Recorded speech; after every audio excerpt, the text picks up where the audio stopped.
Musannif rahimahullah ta'ala, seorang lelaki ikut serta bersama baginda Rasulullah sallallahu alaihi wasallam ketika baginda melaksanakan haji wada.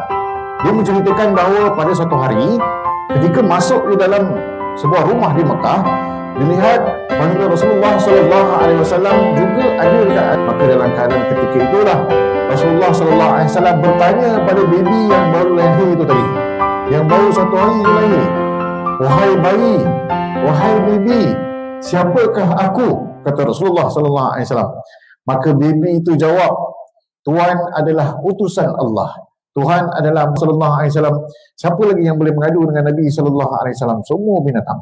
Hingga kan pada ketika Nabi sallallahu alaihi wasallam kat padang pasir pun, dalam keadaan Nabi nak buang air, Nabi petik jari, maka semua pokok-pokok datang menghampiri Nabi. Subhanallah, nampak macam duk pelik kan, macam magic, tapi itulah kelebihan Nabi. Maka dia tutup